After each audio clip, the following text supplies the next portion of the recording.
नमस्कार. आपण अवकाळी पावसाची चर्चा करतोय. अवकाळी पाऊस पडलाय, गारपीट झाली आहे म्हणून शेतकऱ्यांना नुकसान भरपाई मिळाली पाहिजे असलं काही मांडायला आलेलं नाहीये. कारण काय झालंय, आम्हा शेतकऱ्यांना आता हे नुकसान सहन करण्याची सवय लागली आहे. मायबाप सरकारसमोर भिकाऱ्यासारखे हात पसरावेत आणि दे दान सुटे गिराण म्हणत सरकारच्या मागं जावं, आता अशी ही वृत्ती सुद्धा उरलेली नाही आहे आजकाल. त्याच्यामुळं अवकाळी पावसाविषयी मी जे बोलतोय ना, तो राजकीय अवकाळी विषयी बोलतोय. चंद्रकांत पाटील, ज्यांना दादा या टोपण नावानं ओळखलं जातं, त्यांनी राम मंदिर आणि शिवसेना यांच्या बाबतीत एक विधान केलं आणि ते विधान वादग्रस्त ठरलं. उद्धव ठाकरे तुटून पडले, समजू शकतो. शिंदेच्या सेनेने विधान करून टाकलं, समजू शकतो. भाजपच्या प्रदेशाध्यक्षांनी ते त्यांचं व्यक्तिगत मत आहे असं म्हटलं, हेही समजू शकतो. पण भाजपचीच यंत्रणा आपल्याच नेत्याला खोटं ठरविण्यासाठी अजून एक खोटी माहिती सांगते आहे, याचं मात्र आश्चर्य वाटतं. चंद्रकांत दादांचा अवकाळी सत्य म्हणूनच हा विषय मी आपल्यासमोर मांडायला आलोय. म्हणजे अवकाळी सत्य हा शब्द मुद्दाम मी वापरतोय. म्हणजे नको त्या काळी बरसणाऱ्या पावसाला अवकाळी म्हणतात. ज्या वेळेला पाऊस बरसायला नको त्या काळात बरसला की त्याला अवकाळी म्हणायचं असतं. तसं नको त्या काळात दादा बोलले म्हणून त्याला अवकाळी म्हणतो मी. पण सत्य आहे, हे नाकारून चालणार नाही. हे सत्य आहे.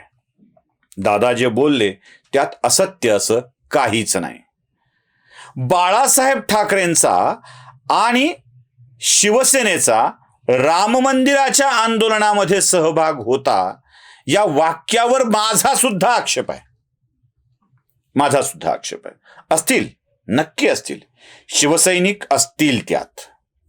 बाळासाहेबांचा राम मंदिराला पाठिंबा असेल हे देखील मान्य. म्हणून विश्व हिंदू परिषद, राष्ट्रीय स्वयंसेवक संघ यांच्या योगदानाला झाकोळणारं योगदान शिवसेनेचं होतं असं मानायला मी तरी तयार नाही.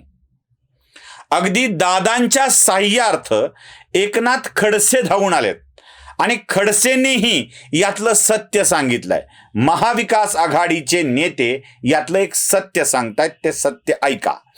बाबरी मशिदीच्या ज्यावेळेस आंदोलन झालं कारसेवक म्हणून जाण्याचं, त्या दोन्ही आंदोलनामध्ये मी सहभागी होतो. दोन्ही वेळेस फार कमी शिवसैनिक त्या आंदोलनामध्ये सहभागी होते. हे मी स्वतः अनुभवलेलं आहे की शिंदे सेनेतले असतील, अन्य असतील, कोणता मंत्री त्या ठिकाणी उपस्थित होता. जे मंत्री आले ते उशिरा आले, सुभाष देसाई वगैरे. बाबरी ढाचा पडल्यानंतर त्याची जबाबदारी कोणी घ्यावी, तर भारतीय जनता पार्टी ती जबाबदारी घ्यायला मागे पुढे पाहत होती. तशा कालखंडामध्ये माननीय बाळासाहेब ठाकरेंनी, हो, बाबरी मस्जिद जर शिवसैनिकांनी पाडली असेल तर त्याचा मला अभिमान आहे, अशा स्वरूपाचं त्यांनी स्टेटमेंट केलं. ऐकलं. आता खडसे जेव्हा असं बोलतायत तेव्हा त्यात काहीतरी असायला हवं ना. दादांचं अवकाळी ठीक आहे, आता अवकाळीला पूरक असणारं वारं खडसेंनी पाठवलं हे सुद्धा ठीक आहे. खरंच शिवसेनेचं हिंदुत्व जे आता उद्धव ठाकरे मांडतायत ते तेवढं खरंच आहे का, हा सगळ्यात मोठा प्रश्न माझ्या समोरचा आहे. म्हणजे मुळात उद्धव ठाकरे जी कथा सांगतायत, मला त्यात हसू याचं आलं. उद्धव ठाकरे सांगत होते, मला वाटतं यांच्या मोबाईलवरून फोन आला. तो प्रेस तुम्ही ऐकली असेल, संजय राऊतच बोलले ना, त्यांच्या मोबाईलवरून फोन आला.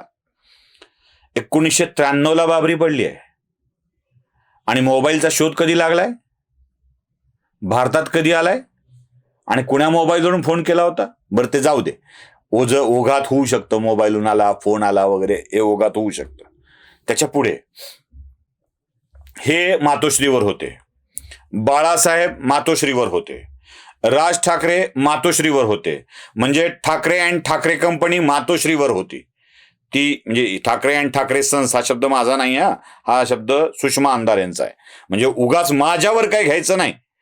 म्हणजे तुम्हाला हे असं बोलायला शोभतं का, तर मी आपलं दुसऱ्याचे शब्द बोलत असतो. आपण काय शब्दांची उष्टावळ आपण मांडत असतो. बाकी फार काही आपलं काही असं नाही आहे. ठाकरे अँड ठाकरे सन्स या सगळे मातोश्रीवर बसलेले होते आणि ते बाहेरून निरोप घेत होते. बरं, बाळासाहेबांनी उच्चारलेलं ते ऐतिहासिक वाक्य, ज्या वाक्यात ते म्हणतात की माझ्या शिवसैनिकांनी पाळली असेल तर मला अभिमान आहे.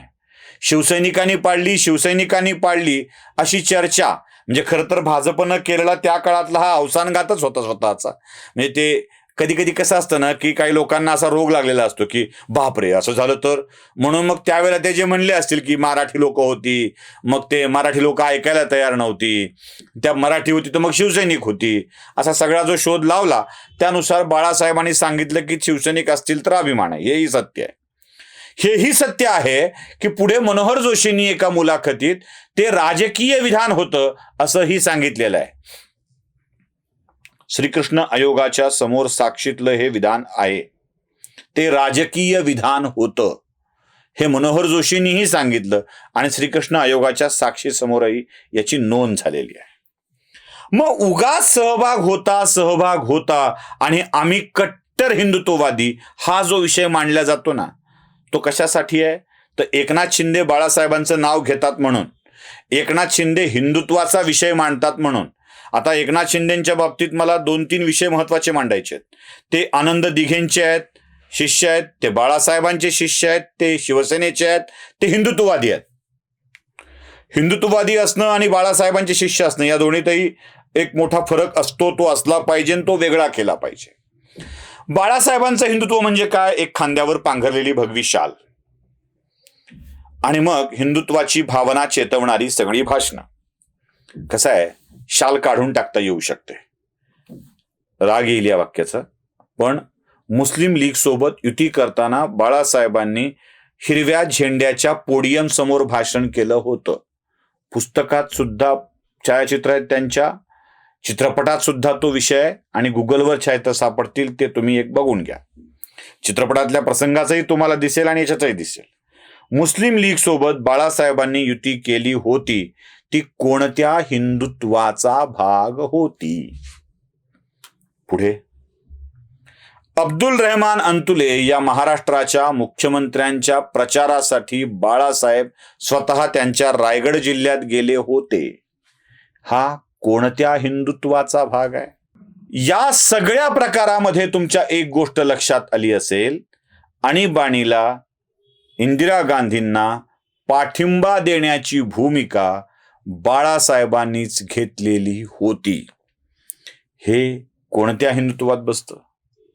आणि तरीही आम्हीच ते केलं होतं अशा स्वरूपाचा दावा करत हिंदुत्वाची भाषा करणारे राम मंदिराच्या निर्मिती प्रक्रियेत खरंच किती सहभागी होते हा मोठा प्रश्न आहे.